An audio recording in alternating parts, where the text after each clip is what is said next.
नहमदुहु व नसल्ली अला रसूलिहिल करीम अम्मा बाद फ़अऊज़ु बिल्लाहि मिनश शैतानिर रजीम बिस्मिल्लाहिर रहमानिर रहीम मुनीबीन इलैहि वत्तक़ूहु व अक़ीमुस सलाता व ला तकूनू मिनल मुशरिकीन सदक़ल्लाहुल अज़ीम व क़ाल रसूलुल्लाहि सल्लल्लाहु अलैहि वसल्लम ला दीन लिमन ला सलाता लह इन्नमा मौज़िउस सलाति मिनद्दीनि कमौज़िइर रअसी मिनल जसद औ कमा क़ाल अलैहि सलातु वस्सलाम। मुअज़्ज़ज़ सामिईन, हज़रत इब्राहीम अलैहिस्सलाम ने इंतहाई मुबारक जगह पर ठहर कर बड़ी ही बाबरकत दुआ की अल्लाह ताला से कि रब्बि जअलनी मुक़ीमस्सलाति व मिन ज़ुर्रिय्यती रब्बना व तक़ब्बल दुआ, कि ऐ मेरे परवरदिगार मुझे भी नमाज़ क़ायम करने वाला बना दीजिए और मेरी ज़ुर्रियत और औलाद को भी नमाज़ क़ायम करने वाला बना दीजिए। फिर फरमाया रब्बना व तक़ब्बल दुआ, ऐ हमारे परवरदिगार हमारी दुआ को कबूल कर लीजिए। तो ये नमाज की अहमियत के पेश नज़र इब्राहीम अलैहिस्सलाम ने अपने लिए भी, अपनी ज़ुर्रियत के लिए भी, अपनी औलाद के लिए भी इक़ामत सलात की अल्लाह ताला से दुआ की कि या अल्लाह हमें नमाज का पाबंद बना दीजिए। जबकि आज हम देखते हैं बाज़ार भरे पड़े हैं, मस्जिदें वीरान हैं, गली हो चौक चौराहा हो हर जगह पर लोग ठहरे हुए हैं। होटलों पर देख लें गपशप लोग लगा रहे हैं, नमाज की कोई फ़िक्र नहीं, नमाज खाली, मस्जिदें खाली। घरों के अंदर देख लें औरतें जमा हैं, घंटों बैठी बातें करती रहती हैं। नमाज का वक्त हो जाए तो मजाल है कि वो नमाज के लिए उठ खड़ी हों। घंटों बैठे हों, ग़ीबत करते रहते हैं, चुगली में मुलव्वस रहते हैं।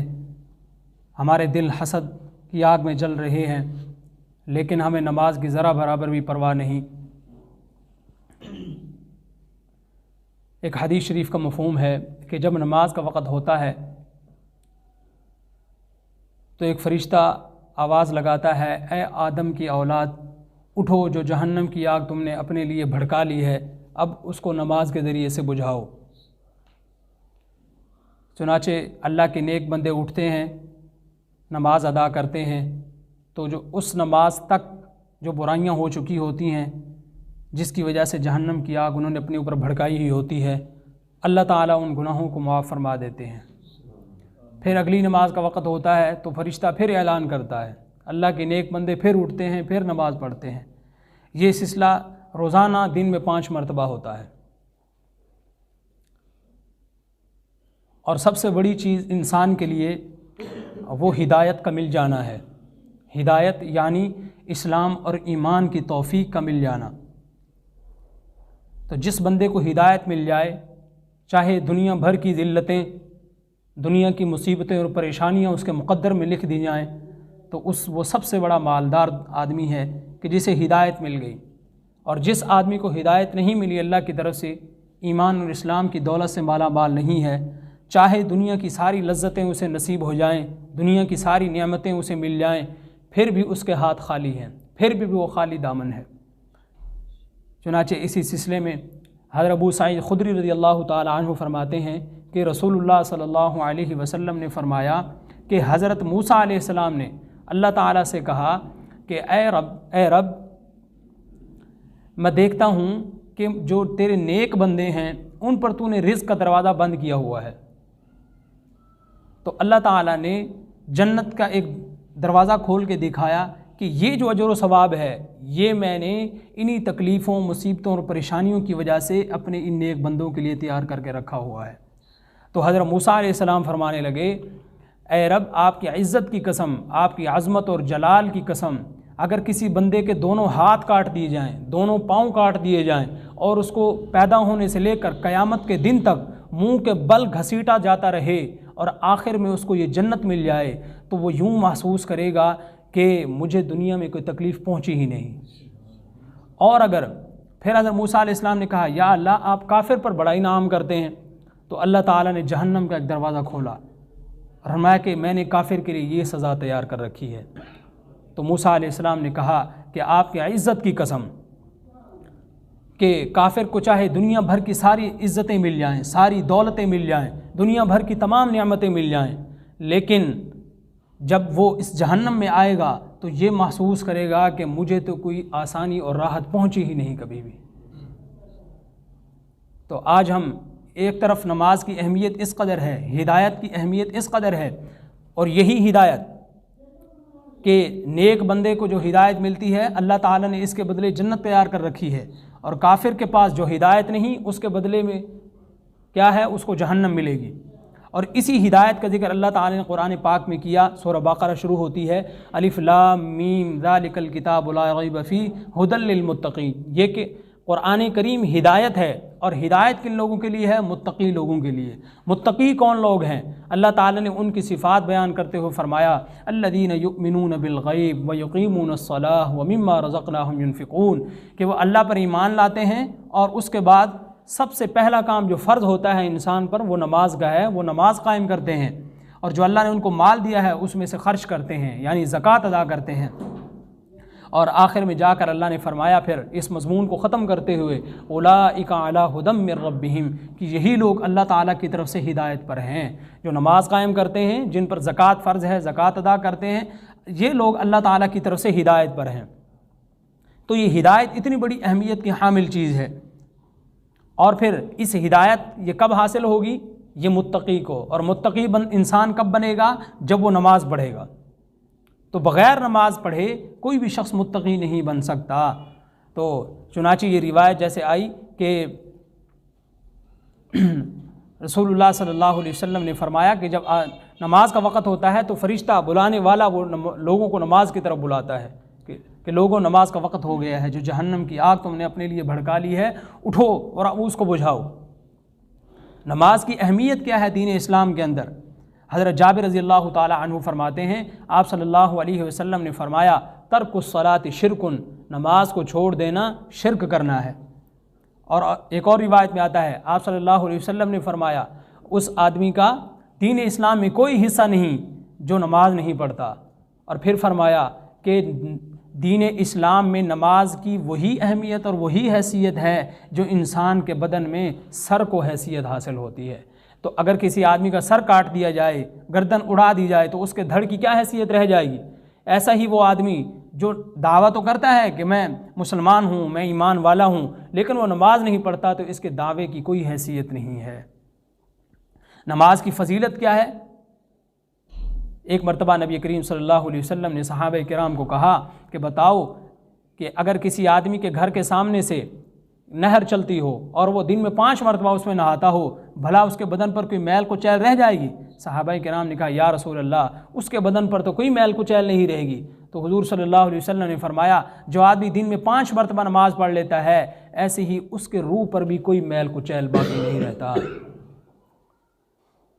इसी तरह एक और रिवायत के अंदर आता है कि 2 मकामात ऐसे हैं कि जिन पर जन्नत सज धज जाती है, हूर ऐन बनती संवरती है। यह हूर ऐन कुरान करीम में अल्लाह ने इसका जिक्र किया है, और ये वो हूर है जिसकी जन्नत में ख़ुद सैकड़ों हज़ारों नहीं बल्कि लाखों हूरें ग़ुलाम हैं। ये वो हूर है, और ये नमाज के मौके पर जन्नत बनती संवरती है और ये हूर बनती संवरती है। वो 2 मौके, एक मौका नमाज का है और एक मौका जिहाद का है। चुनाचे जब नमाज पढ़ने वाला नमाज पढ़ लेता है और फिर वो अल्लाह से बग़ैर जन्नत मांगे और बग़ैर हूर ऐन का मुतालबा किए अल्लाह से वो चला जाता है मस्जिद से, तो वो हूर कहती है ताज्जुब है इस आदमी पर, इसने नमाज तो पढ़ी है लेकिन ना अल्लाह से जन्नत मांगी है और ना ही मुझे मांगा है। और एक और रिवायत में आता है क़यामत के दिन अल्लाह ताला 3 आदमियों को देख कर मुस्कुराएंगे। एक वो आदमी जो रात को तहज्जुद पढ़ता है, एक वो आदमी जो जमात के साथ नमाज पढ़ता है, और तीसरा वो आदमी जो जिहाद के लिए खड़ा हो जाता है, जो जिहाद करता है। एक और रिवायत के अंदर आता है कि दिन के अंदर जो आदमी 12 रकात पढ़ता है अल्लाह ताला उसके लिए जन्नत वाजिब कर देते हैं, जन्नत के अंदर एक महल बना देते हैं 12 रकात। इससे मुराद मुफस्सिरीन फरमाते हैं कि 12 सुन्नत मुअक्कदा जो दिन में हम पढ़ते हैं वो मुराद है। एक और रिवायत में आता है कि सुबह की नमाज, फजर की नमाज की 2 सुन्नतें दुनिया व माफिया से बेहतर है। दुनिया और दुनिया में जितने ख़जाने मौजूद हैं सबसे बेहतर फजर की 2 सुन्नतें हैं। जब 2 सुन्नतों का ये हाल है तो फजर के 2 फ़राइज़ का क्या हाल होगा, और बकिया नमाज फ़राइज़ का क्या हाल होगा। और हदीस में आता है, हज़रत अब्दुल्ला बिन मसूद रज़ी अल्लाह ताला अन्हु फरमाते हैं, बुखारी शरीफ में, मुस्लिम शरीफ में रिवायत मौजूद है, फरमाते हैं कि अगर तुम ये चाहते हो कि अल्लाह के सामने क़यामत के दिन मुसलमान होने की हालत में पेश हो जाओ तो फिर मसाजिद में जाकर नमाज़ पढ़ा करो, घरों में नमाज ना पढ़ो। अगर तुम घरों में नमाज़ पढ़ोगे तो फिर तुम सुन्नत को तर्क कर दोगे, क्योंकि ये हुजूर का तरीका नहीं है, और जब तुम सुन्नत को तर्क कर दोगे तो गुमराह हो जाओगे। ये फ़राइज़ के मुताल्लिक़ है कि फ़राइज़ घर में नहीं पढ़ने चाहिए, फ़र्ज़ की जगह मस्जिद ही है।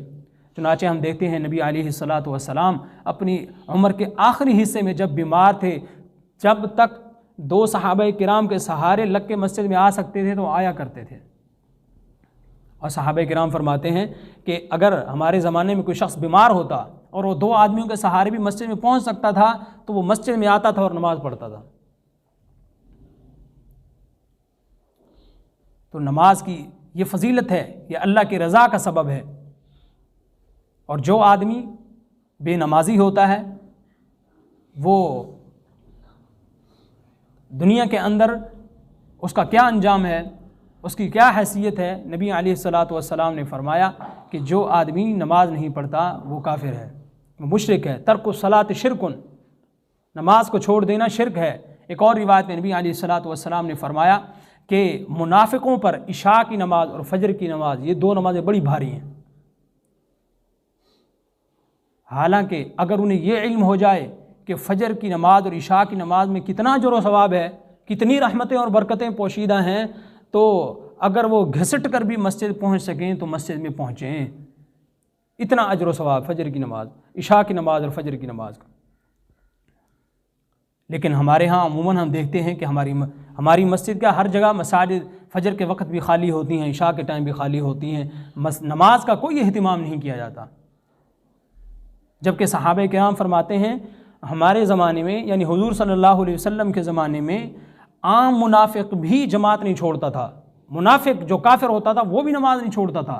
हाँ, जिसका निफाक बिल्कुल खुला हुआ होता था, सबको पता था ये मुनाफिक है, तो वो तो मस्जिद में नहीं आता था। लेकिन जिसका निफाक खुला हुआ नहीं था लोगों के सामने, वो भी 5 वक्त की नमाज जमात के साथ पढ़ा करता था। इतनी जुर्रत नहीं होती थी कि नमाज छोड़ दें। और एक हमारा हाल है, बग़ैर उज़्र के हम नमाज छोड़ देते हैं, बग़ैर उज़्र के घर में नमाज पढ़ लेते हैं, बग़ैर उज़्र के बाहर कहीं मस्जिद से हट करके, जमात से हट करके नमाज पढ़ लेते हैं। हदीस शरीफ में आता है कि तुम अकेले नमाज पढ़ने को छोड़ दो। क्यों? इसलिए कि भेड़िया अकेली बकरी को देख कर खा जाता है। और फिर आप सल्लल्लाहु अलैहि वसल्लम ने फरमाया, इंसान का भेड़िया शैतान है, जब तुम अकेले नमाज पढ़ते हो शैतान तुम पर मुसल्लत हो जाता है। तो इसलिए नमाज की अहमियत यही है, फजीलत इसी में है कि इंसान नमाज जमात के साथ अदा करे। कुरान करीम में अल्लाह ताला ने मुतअद्दिद मकामात पर जमात के साथ नमाज़ पढ़ने का हुक्म दिया है। वरकऊ मअर राकिईन, कि रुकू करने वालों के साथ रुकू करो। मुफस्सिरीन फरमाते हैं इससे मुराद जमात के साथ नमाज़ पढ़ना है, कि जमात के साथ नमाज अदा की जाए। एक रिवायत में आता है नबी अलैहिस्सलातु वस्सलाम ने फरमाया कि जो लोग बग़ैर उज़्र के घरों में नमाज़ पढ़ लेते हैं, मेरा जी चाहता है मैं मुअज़्ज़िन को कहूँ कि तुम इक़ामत कहो, किसी दूसरे आदमी को इमाम बना जाऊँ और जाकर इन लोगों के घरों को आग लगा दूँ। एक रिवायत में आता है आप सल्लल्लाहु अलैहि वसल्लम ने फरमाया कि ये बात खुलम खुला मुनाफ़क़त है, ये खुलम खुला शिरक है, ये फ़िस्क़ है कि आदमी आज़ान की आवाज़ सुने और मस्जिद को ना आए। हुजूर सल्लल्लाहु अलैहि वसल्लम शिरक कह रहे हैं, हुजूर सल्लल्लाहु अलैहि वसल्लम कुफ्र कह रहे हैं। हालांकि हुजूर सल्लल्लाहु अलैहि वसल्लम का फरमान है किसी मुसलमान को काफिर न कहो, और जबकि बेनमाजी को हुजूर खुद मुशरिक और काफिर कह रहे हैं। आज हम ये सोचते हैं हमारे घर आबाद हो जाएं, तो अल्लाह के घरों को वैरान करके कैसे घरों को आबाद किया जा सकता है? ये दिल जो कि अल्लाह ताला की रहमतें और बरकतें और अल्लाह ताला की तजल्लियात का मरकज़ है, ये कैसे इसके अंदर अल्लाह ताला के अनवारात का नुज़ूल हो, जबकि हमारे दिलों के अंदर तो ईमान की रमक भी बाकी नहीं। अजान देने वाला अजान दे देता है और हमें एहसास तक नहीं होता, मस्जिद में हम नहीं जाते, जमात के साथ नमाज को छोड़ देते हैं। और शरीयत में 2 उज़र बयान किए गए हैं नमाज को छोड़ने के, जमात को छोड़ने के। अगर कोई शख्स जमात छोड़ता है एक खौफ की वजह से, या कत्ल होने का खौफ है या कोई और खौफ है, या बारिश आंधी और तूफ़ान है, उसे ये अंदेशा है कि मैं जाऊंगा तो गिर जाऊंगा, मेरी हड्डी पसली टूट जाएगी, मेरी टांग टूट जाएगी, मुझे नुकसान पहुंच जाएगा, तो फिर वो मस्जिद में ना जाए, घर में फ़र्ज पढ़ ले। और अगर वो फिर भी मस्जिद में पहुंचकर नमाज पढ़ता है तो ये तो आला दर्जे का ईमान है। बीमार है, अल्लाह ने उसको छूट दी है कि वो मस्जिद में नहीं जा सकता किसी भी उज़्र की वजह से, सेहत उसकी इतनी ख़राब है, इस्लाम उसको इजाज़त देता है कि तुम घर में नमाज़ पढ़ सकते हो, लेकिन फिर भी अगर वो मस्जिद पहुंच जाता है, यह आला दर्जे का ईमान है। तो इसलिए नमाज के सिलसिले में जो हमारी कोताहियाँ हैं, कितने ही घर के फ़र्द हमारे ऐसे हैं जो बेनमाजी हैं। जब क़यामत के दिन जहन्नम से निकाल करके कुछ मुसलमानों को जन्नत में दाखिल किया जाएगा तो वहाँ पर लोग पूछेंगे कि तुम जहन्नम में क्यों चले गए थे? वो कहेंगे हम दुनिया में नमाज नहीं पढ़ा करते थे। अल्लाह ताला कुरान करीम में फरमाते हैं अक़ीमुस्सलाह वला तकूनू मिनल मुशरिकीन, नमाज कायम करो, मुशरिक न बनो। तो जब हमारे ईमान की हालत ये है, और ईमान की हालत ये क्यों हुई कि हमारे पास हिदायत आला दर्जे की नहीं, और हिदायत आला दर्जे की क्यों नहीं, हम नमाज कायम नहीं करते। क्यों? हमारा ईमान तब बनेगा जाकर जब हम ये कोशिश करेंगे, हम नमाज कायम करेंगे, तब हम नमाज कायम करने के बाद हम मुत्तकी और परहेज़गार बनेंगे, फिर जा कर के हमें कामिल दर्जे की हिदायत मिलेगी। तो हमने इस सिलसिले में गौर व खोज करना है कि हम किस मकाम पर ठहरे हुए हैं। हम खुद नमाज पढ़ रहे हैं, 2 वक़्त की पढ़ ली, 3 वक़्त की पढ़ ली, बाकी नमाज का पता ही नहीं है। घर के बाकी अफराद नमाज ही नहीं पढ़ते, कोई पता ही नहीं है हमें। क़यामत के दिन जब पूछा जाएगा तो फिर हम क्या जवाब देंगे?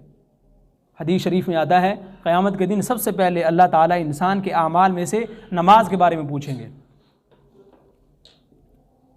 चुनांचे अगर उसकी नमाज ठीक निकल आई तो बाकी भी सारे आमाल नमाज की बरकत से ठीक हो जाएंगे, और अगर नमाज ख़राब निकली तो फिर बाकी आमाल भी ख़राब हो जाएंगे। और फिर अल्लाह ताला फरमाएंगे अच्छा देखो इसने फ़र्ज़ इसके पूरे नहीं हैं तो इसकी नवाफिल देखो, इसके पास कुछ नवाफिल पड़ी हैं, कुछ ज़ख़ीरा है, इसके अकाउंट में कुछ नवाफिल पड़े हैं, अच्छा चलो नवाफिल पड़े हैं तो इनको फ़राइज़ का दर्जा दे के जो है इसको बख्श दिया जाए। तो देखिए अल्लाह ताला कितना रहम फरमाएंगे, कितना रहम फरमाने वाले हैं। एक ये नमाज, और ये नमाज की अहमियत इस कदर है कि बाकी सारे अहकाम अल्लाह ताला ने रसूलुल्लाह सल्लल्लाहु अलैहि वसल्लम पर ज़मीन पर नाजिल फरमाए, लेकिन नमाज का तोहफ़ा देने के लिए ज़मीन पर नाजिल नहीं की, नमाज आसमान पे बुलाया है, अपने पास बुलाया है। जिब्राइल के भी जो है वो उधर सिदरतुल मुंतहा पे जाके जिब्राइल की बस हो गई कि या रसूलल्लाह अगर एक बाल के बराबर भी ऊपर हुआ तो मेरे पर जल जाएंगे, अब मैं नहीं जा सकता। आगे रसूलुल्लाह सल्लल्लाहु अलैहि वसल्लम को ख़ुद अल्लाह ताला ने फिर जैसे चाहा बुलाया, जैसे चाहा मुलाकात हुई, जो ज़ियारत हुई, महबूब ने एक दूसरे को देखा, जो कुछ भी हुआ, फिर वहाँ पर नमाज का तोहफ़ा मिला है। इसीलिए कहा जाता है कि नमाज मोमिन की मेराज है। तो गोया जब हम ज़मीन पर नमाज पढ़ रहे हैं तो गोया हम आसमान पे फिर रहे हैं। इसलिए हुजूर सल्लल्लाहु अलैहि वसल्लम ने फरमाया कि नमाज मेरी आंखों की ठंडक है। तो जो आदमी नमाज पढ़ता है वो हुजूर की आंखें ठंडी करता है, और जो नहीं पढ़ता फिर वो हुजूर की आंखों को तकलीफ़ देता है, हुजूर की आंखें दुखती हैं उससे। हदीस शरीफ का मफ़हूम है कि जिस आदमी ने नमाज छोड़ दी अल्लाह ताला उसके सारे आमाल ज़ाय कर देंगे। एक और हदीस में आता है कि जिस आदमी ने असर की नमाज छोड़ दी गोया उसका माल और दौलत औलाद सब कुछ छिन गया। हुजूर सल्लल्लाहु अलैहि वसल्लम फरमा रहे हैं कि जो असर की नमाज छोड़ दे गोया उसके माल दौलत सब कुछ छिन गया उसका। तो बाकी जो हमें ज़ाहरी आंख से नज़र आ रहा है उसमें फिर कुछ ना ही बरकत है ना ही रहमत है। तो हमने नमाज की फ़िक्र करनी है, ख़ुद नमाज पढ़ना है, घर वालों को नमाज के काम पर लगाना है, अपने दोस्त अहबाब को दीन की दावत देनी है, उनको बताना है कि भाई नमाज का वक्त हो गया है, अब मस्जिद में चलो। सारा दिन जिसके साथ हम गुजारते हैं अगर वो हमारी इतनी बात भी नहीं मानता कि नमाज के टाइम पे हमारे साथ हो ले, जिसके साथ हमने जो है सारा दिन आवारगी में गुजार दिया, सारी रात हमने फजूल काम में गुजार दी, ये रात ही जो है न्यू ईयर की वजह से वो कितनी ही, अभी मैं स्कूल में गया तो वहाँ के असातिज़ा बता रहे थे कि DHA में और पता नहीं कहाँ कहाँ पे महफ़िल का इनेकाद हुआ और सारी रात जो है वो लोग वहाँ ठहरे रहे और नज़ारे देखते रहे। तो अल्लाह को राज़ी करने के लिए हम बस से नहीं पहुँचते, फजूल काम, आवारा काम के लिए सारे इकट्ठे होके कहाँ पहुँच गए। तो शैतान को राज़ी करने के लिए तो हम कदम ब कदम उसके साथ चल रहे हैं, लेकिन जहाँ मसला अल्लाह की रज़ा का आता है, हमारी भलाई का आता है, हमारी कामयाबी का आता है, उसको हम तर्क कर देते हैं। इसलिए एक और रिवायत में आता है, रसूलुल्लाह सल्लल्लाहु अलैहि वसल्लम ने फरमाया कि लोग जमात छोड़ने से बाज आ जाएं, वरना मैं उनके घरों को जला दूंगा। ये कौन कह रहे हैं? रहमतुल लिल आलमीन सल्लल्लाहु अलैहि वसल्लम, जो कि जानवरों पर भी तरस खाया करते थे, परिंदों पर भी तरस खाया करते थे। वो फरमा रहे हैं कि नमाज छोड़ने से बाज आ जाओ वरना तुम्हारे घरों को आग लगा दूंगा। एक और रिवायत में आता है कि लोग जमात छोड़ने से बाज आ जाएं, वरना अल्लाह ताला उनके दिलों पर मोहर लगा देंगे और उनको गाफिलीन में से कर देंगे।